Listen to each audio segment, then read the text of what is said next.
ఇప్పుడు మనకు గుమగుమలాడే చికెన్ కర్రీ రెడీ. చూస్తున్నారు కదా, ఇంకా అయిపోయిందండి. అసలుకి మనకు చికెన్లోకి ఏమేమి కావాలి అంటే ఎండు కొబ్బరి అయితే చిన్న పీసెస్ అయితే కటింగ్ చేసి పెట్టుకున్నాను. గసగసాలు వచ్చేసి మనము ఫ్రై చేసి పెట్టుకున్నాము. ఇవి వచ్చేసి ఇది కూడా కొద్దిగా ఆయిల్ వేసేసి రోస్ట్ చేశాను. ఆనియన్ ఇక్కడ కొద్దిగా టమాటా కూడా పచ్చివాసన పోయేంత వరకు రోస్ట్ చేసుకుంటే కనుక కర్రీ అనేది చాలా బాగుంటుంది. అందుకనేసి ఇది కూడా నేను ఇక్కడ రోస్ట్ అయితే చేసాను. ఇది కూడా టమాటా అయితే ఇంకా ప్లేట్లోకి అయితే తీసేస్తున్నాను. వేసవి కాలం కదా, అందుకనేసి కొద్దిగా చింతపండు పులుసు వేస్తే ఇంకా కర్రీ ఇంకా బాగుంటుంది. ఇప్పుడు వచ్చేసి ఒక 4 మిర్చి తీసుకున్నాను, ఫ్రెష్ అయిన కొత్తిమీర తీసుకున్నాను. కళాయి అయితే పెట్టేశాను. కళాయి కొద్దిగా మనకు హీట్ ఎక్కిన తర్వాత మనకు చికెన్ కర్రీకి సరిపోయినట్టుగా ఆయిల్ అయితే ఇంకా యాడ్ చేసుకున్నాను. మనము ఆయిల్ వేసిన తర్వాత ఆయిల్ హీట్ ఎక్కిన తర్వాత దూరంగా కడిగిన చికెన్ ముక్కలను అయితే ఇంకా యాడ్ చేస్తున్నాను. ముక్కలు మొత్తానికి అయితే వేసేసానండి. ఇప్పుడు కొద్దిగా నూనె వేడెక్కిన తర్వాత ముక్కలు అలా వేసామనుకోండి, బాగా ఉడిచి మనకు కొద్దిగా చికెన్ స్మెల్ అనేది తగ్గి అమ్మగా ఉంటుంది కర్రీ. ఒక 4 మిర్చి చీలికలు చేసేసి ఇందులో యాడ్ చేసేస్తున్నాను. ముక్కలకి ఆ మంచి గ్రీన్ కారం అనేది తగిలితే చాలా టేస్ట్ అనేది ఉంటుంది.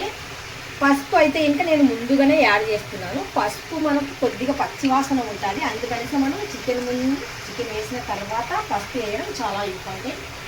టేస్ట్కి సరిపోయినట్టుగా ఉప్పు కూడా యాడ్ చేస్తున్నాను. ఇక్కడ నేను కల్లుప్పు వేస్తున్నాను, మీరు కావాలంటే సాల్ట్ యాడ్ చేసుకోవచ్చు. ఉప్పు వేసిన తర్వాత ముక్కల పైనే ఉప్పు ఉంటుంది, అందుకనేసి పసుపు ఉప్పు మనకు మిర్చి ఈ 3 బాగా ఒక్కసారి కలిపేసి మూత మూసేద్దాం. ఇప్పుడు ఇక్కడైతే ఇంకా మనం మూత మూసామనుకోండి, మనకు చికెన్లో నుండి మంచిగా వాటర్ అనేది బయటకు వచ్చేసి బాగా కుక్ అవుతుంది. ఇప్పుడు మనం కటింగ్ చేసి పెట్టుకున్న ఎండు కొబ్బరిని ఫస్ట్ ఆఫ్ ఆల్ నేను మిక్సీ జార్లో వేసి ముందుగా అయితే పౌడర్ చేద్దాం. చూస్తున్నారు కదా, ఈ మాదిరిగా నేను పొడి పొడిగా అయితే ఆడాను. ఇది ఒక గిన్నెలోకి అయితే తీసి పెట్టుకుంటున్నాను. ఇప్పుడు మనం ఫ్రై చేసి పెట్టుకున్న గసగసాలను కూడా మిక్సీ జార్లో అయితే యాడ్ చేద్దాం. టమోటాను మనము ఉల్లిపాయలు ఫ్రై చేసాం కదా, అవి కూడా ఇందులో యాడ్ చేద్దాం. అలాగే మనం నానబెట్టుకున్న చింతపండు పులుసును కూడా కొద్దిగా ఇందులోనే మామూలు వాటర్ కాకుండా ఈ పులుసుని వేసి గ్రైండ్ చేద్దాం. ఈ తిప్పి ఇందులో పడకుండా జస్ట్ పులుసు పడినట్టుగా అయితే ఇంకా ఇలాగ వేద్దాం. ఇప్పుడు మొత్తానికి అయితే ఇంకా మనం గ్రైండ్ చేసేద్దాం. చూస్తున్నారు కదా, వాటర్ అనేది మనకు బాగా చికెన్లో నుండి బయటకు వచ్చేసింది. మనం చికెన్లో వాటర్ అంటూనే వేయలేదు, శుభ్రంగా కడిగిన వాటర్తోనే మనము వేసాం కదా. ఇంకా తర్వాత ఒక్కసారి అయితే మళ్ళీ కలుపుతున్నాను. చికెన్ ఇంకా మనవి పెద్ద సైజు ముక్కలు ఇవి, అందుకనేసి నేను ఇంకా కొద్దిగా ఉడికించిన తర్వాత మసాలాలన్నీ యాడ్ చేద్దాం. చూస్తున్నారు కదా, చికెన్ సూపర్గా మనకు ఉడికిందండి. ఇప్పుడు చికెన్ ఉడికిన తర్వాత నేను ఇందాక చూపించిన గ్రైండర్లో మిక్సీలో మొత్తానికి టమోటా ఉల్లిపాయలు అన్నీ వేసి గ్రైండ్ చేసాం కదా, గసగసాలు ఇవన్నీ, ఈ మిశ్రమాన్ని ఇందులో యాడ్ చేద్దాం.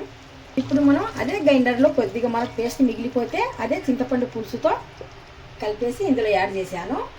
మనకు కారం ఎవరు ఎంత తింటామో దాన్ని బట్టి మనం కారం అనేది యాడ్ చేసుకోవాలి. నేను ఈ పౌడర్ అయితే కనుక నేను షార్ట్ తీసి పెట్టానండి. ఇందులో మనం స్టార్ ఫ్లవర్ వేసాము, మొగ్గ వేసాము, గసగసాలు వేసాము, ధనియాలు వేసాము, సాజీర వేసాము, లవంగాలు వేసాము, ధనియాలు వేసాము, కొద్దిగా మెంతులు వేసాము, చెక్క దాల్చిన చెక్క వేసాము. ఇవన్నీ వేసి చక్కగా రోస్ట్ చేసేసి పౌడర్ చేసి పెట్టుకున్న పౌడర్. ఈ పౌడర్ అయితే ఇంకా ప్రతి కాయగూరకైనా కానీ సరే ప్రతి దానికైనా మంచి టేస్ట్ ఉంటుంది. ఒక పావు టీ స్పూన్ యాడ్ చేద్దాం. మనం ఎండు కొబ్బరి ఉంది కదా, ఈ ఎండు కొబ్బరి పౌడర్ అనేది మనము సరిపోయినట్టుగా అయితే ఇంకా ఇందులో యాడ్ చేద్దాము. ఫ్రెష్ అయిన అల్లం వెల్లుల్లి పేస్ట్ కూడా కొద్దిగా వేద్దాం. కొద్దిగా కసూరి మేతి కూడా వేద్దాం, మరీ ఇంత టేస్ట్ ఉంటుంది. ఆరబెట్టిన నేను మంచి ఇంట్లోనే ఆరబెట్టుకున్న పుదీనా లీవ్స్ అండి, ఈ పుదీనా లీవ్స్ కూడా యాడ్ చేస్తున్నాను. చివరిలో మనకు ఇంకా మరికొద్దిగా టేస్ట్ రానిక ఫ్రెష్ అయిన కొత్తిమీరతో వేసేద్దాము.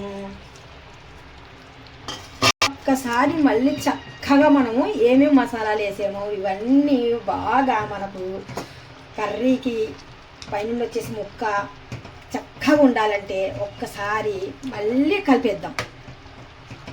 ఇప్పుడు మన కర్రీ కొద్దిగా పల్చని ఉండాలంటే కనుక కొద్దిగా వాటర్ యాడ్ చేద్దాము. ఇంకా ఉడకల్లా కదా, మనం ఎండు కొబ్బరి తురిమి వేసాము కదా పౌడరు, ఆ పౌడర్ వల్ల మనకి ఇంకా ముక్క అనేది ఇంకా టైట్ అయిపోతుంది. అంటే ఇంకా ముక్క అనేది బాగా రుచిగా ఉంటుంది. పైనుండి వచ్చేసి కర్రీ అనేది చాలా మందం అయిపోతుంది. మనకి ఇలా కాకుండా రోటీతో అయినా కానీ సరే, రైస్తో అయినా కానీ సరే కలుపుకొని తిన్నట్టుగా అయితే ఇంకా కొద్దిగా కావాలనుకుంటే కొద్దిగా వాటర్ అయితే ఇంకా ఇందులో యాడ్ చేయాలి. నేనైతే ఇక్కడైతే వాటర్ కొద్దిగా యాడ్ చేసేసి ఇంకా మూత మూసేసి ఒక 10 నుండి 15 నిమిషాల పాటు ఉడికిద్దాం. ఇప్పుడు మనకు కర్రీకి కొద్దిగా సరిపోయినట్టుగా వాటర్ అయితే యాడ్ చేసేస్తున్నాను. ఇంకా 10 నుండి 15 నిమిషాల పాటు మనం కొద్దిగా హై పెట్టేసి కవర్ చేసేసి ఇప్పుడు కవర్ చేసేద్దాం. ఇప్పుడు మనకు గుమగుమలాడే చికెన్ కర్రీ రెడీ. చూస్తున్నారు కదా, ఇంకా అయిపోయిందండి. ఇంకా స్టవ్ అయితే ఇంకా ఆపేసుకోవడమే. వీడియో నచ్చినట్టుగా అయితే లైక్ చేయండి, షేర్ చేయండి, కామెంట్ కూడా చేయండి, సబ్స్క్రైబ్ అసలు మర్చిపోకండి. మీ ఒక సబ్స్క్రైబ్, మీ ఒక లైక్ నాకు చాలా అంటే చాలా ఇంపార్టెంట్. చివరిలో ఒక్కసారి మీరు చూడాలనేసి మళ్ళీ ఒక్కసారి అయితే కలుపుతున్నాను. చూడండి, గ్రేవీకి గ్రేవీ, ముక్కకు ముక్క. రోటీతో తినవచ్చు, రైస్తో తినవచ్చు కదండి. చాలా చక్కగా మనకు గ్రేవీ ముక్కలు చాలా పర్ఫెక్ట్గా కర్రీ అనేది అయ్యింది.